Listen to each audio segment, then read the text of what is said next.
Halo semua, kembali lagi sama aku Fikrina Yolanda Kurniasi.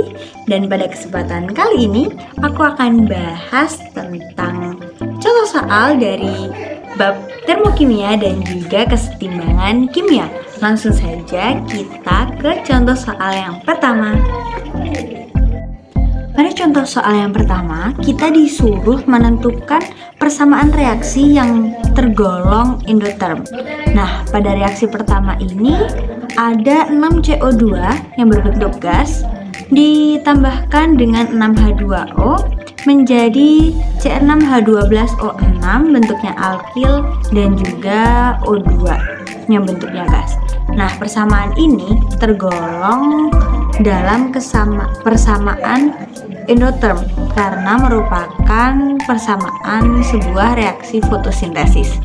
Nah, persamaan yang kedua kebalikannya, yaitu C6H12O6 dengan O2 6O2 menjadi 6CO2 dan 6H2O. Nah, ini merupakan reaksi pembakaran sehingga tergolong reaksi eksotherm. Persamaan yang ketiga yaitu H2O yang bentuknya liquid menjadi H2O berbentuk gas. Jadi reaksi ini adalah sebuah penguapan H2O sehingga tergolong dalam reaksi endotherm. Kemudian persamaan yang keempat yaitu perubahan bentuk dari H2O yang berbentuk liquid menjadi H2O berbentuk solid atau pembekuan sehingga tergolong dalam bentuk reaksi eksotherm.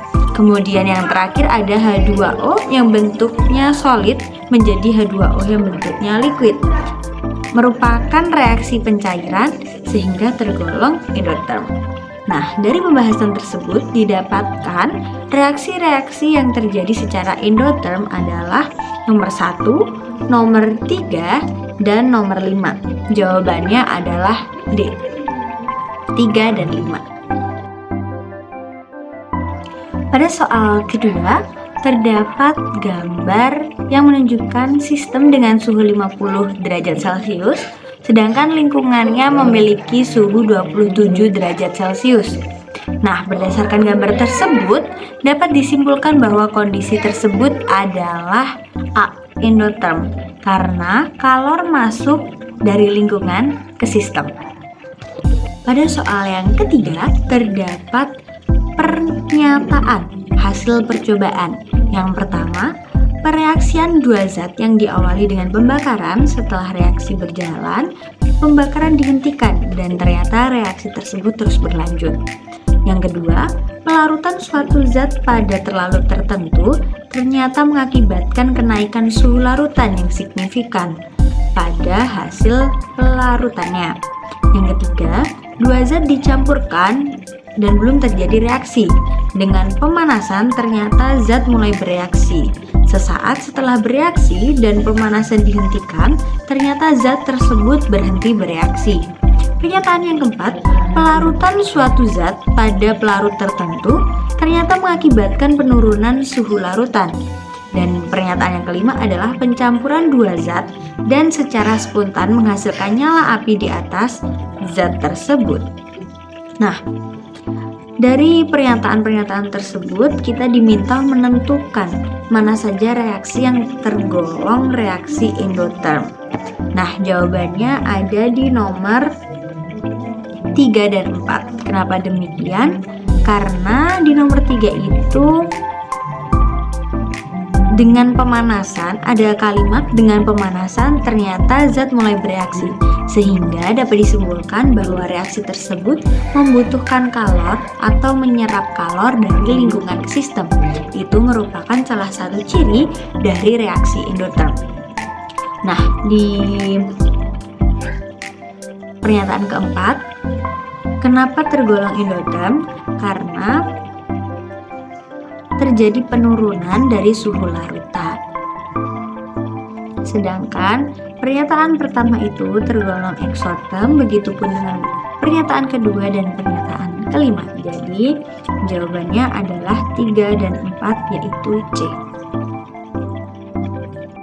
Pada soal yang keempat, kita diminta menentukan peristiwa yang bukan termasuk reaksi endotherm. Nah, di pilihan A itu ada proses pencairan es batu.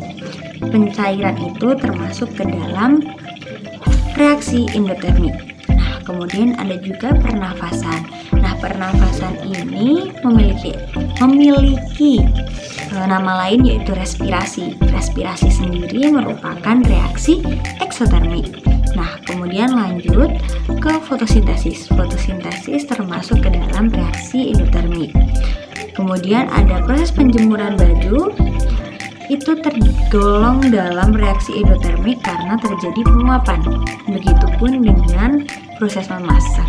Sehingga jawaban dari nomor 4 ini adalah B, yaitu respirasi atau pernafasan. Pada soal kelima, ditanyakan dalam proses pembuatan es batu di dalam freezer, air wujud cair berubah menjadi padatan. Hal tersebut merupakan proses C, yaitu eksotermik. Karena kalor dari air wujud cair keluar menuju freezer. Sebagaimana ciri dari reaksi eksotermik, yaitu sistem melepaskan kalor kepada lingkungan. Pada soal yang keenam, kita disediakan dua buah reaksi. Reaksi yang pertama adalah C3H8 dengan 5O2 menjadi 3CO2 ditambah 4H2O dengan delta H-nya minus. Sedangkan reaksi kedua terdapat NH4Cl dengan NaOH menjadi NH3 dan NaCl dengan delta H-nya positif. Nah, dari kedua reaksi, pernyataan yang benar adalah A, yaitu reaksi 1 merupakan reaksi eksoterm dengan sistem yang melepas kalor. Hal ini dapat dicirikan oleh delta H yang bernilai negatif. Juga C3H8 yang ditambahkan dengan O2 merupakan salah satu ciri khusus dari reaksi pembakaran, di mana reaksi pembakaran merupakan reaksi eksotermik. Pada nomor 7 kita disediakan sebuah diagram tingkat energi reaksi, di mana dari diagram tersebut kita bisa membaca bahwa entalpi dari reaktan itu menurun daripada produk, sehingga dapat disimpulkan bahwa nilai dari entalpi ini adalah negatif, di mana entalpi negatif itu kurang dari 0 dan merupakan ciri dari reaksi eksotermik. Sehingga jawabannya adalah B, reaksi eksotermik, di mana delta H itu lebih kecil daripada 0.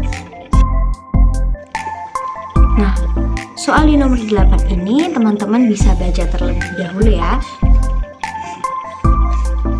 Nah, berdasarkan data tersebut, pernyataan yang tepat berkaitan dengan perubahan entalpi adalah C, yaitu reaksi eksotermik karena menghasilkan embun pada permukaan tabung, di mana kita tahu sendiri bahwa pengembunan itu merupakan salah satu ciri atau salah satu peristiwa yang tergolong terhadap reaksi eksotermik.